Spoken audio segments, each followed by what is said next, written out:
இலங்கையின் பெரும்பாலான பகுதிகள் அபிவிருத்தி பாதையை நோக்கி பயணிக்கின்ற போதிலும் மலையக மக்களின் வாழ்க்கை இன்னமும் பின்தங்கிய நிலையிலேயே காணப்படுகின்றது. இதற்கு சிறந்த உதாரணம் தலவாக்கலை ஆக்ஸ்போர்ட் தோட்டம்.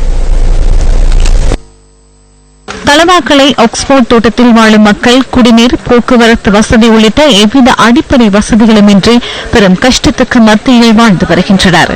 இங்குள்ள குடியிருப்புகள் இதுவரை காலமும் புனரமைக்கப்படாமல் உள்ளமையினால் மழைக்காலங்களில் மழைநீர் தங்களின் குடியிருப்புகளுக்குள் உட்புகுவதால் சிரமத்துக்கு மத்தியில் வாழ்ந்து வருவதாக மக்கள் கவலை.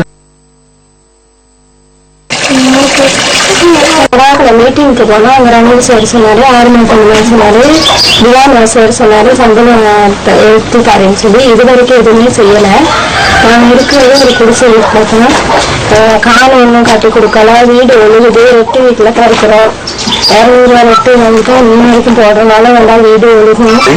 ரணில் சாரும் திகாமல சார் சொல்லியிருந்தாரு சம்பளம் உங்களுக்கு ஒய்ஃபி தரும்னு சொல்லி, அது இது வரைக்கும் எதுவுமே கிடைக்கல. தோட்ட தொழிலாளருக்கு எதிர்பார்த்தாங்க சம்பளத்தை எதிர்பார்த்து இன்னும் அது வரைக்கும் கிடைக்கவே இல்லை. ஆர்மன் சார் மல்லிகைப்பூ வந்திருந்தாரு, அவர் சொன்னாரு நான் 1000 ரூபாய் சம்பளம் வாங்கி தருவேன் அப்படின்னு சொல்லி. ஆனா அவர் இருக்காரா எங்களுக்கே தெரிய மாட்டேங்குது.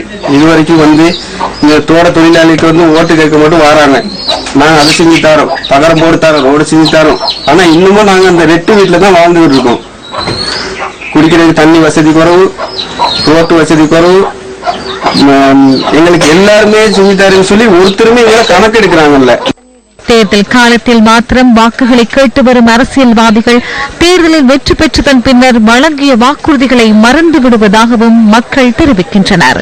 தலவால மீட்டிங்ல ரணில் சேரும் திகாமர சேரும் சொன்னாரு நல்ல சம்பளம் வாங்கி தரோன்னு.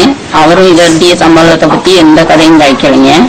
ஆர்மன் சார் வந்தாரு அட்டனுக்கு, அந்த மீட்டிங்ல சொன்னாரு 1000 ரூபாய் வாங்கி தரேன்னு. அவரும் எதுவுமே காலையில போட்டுக்கல.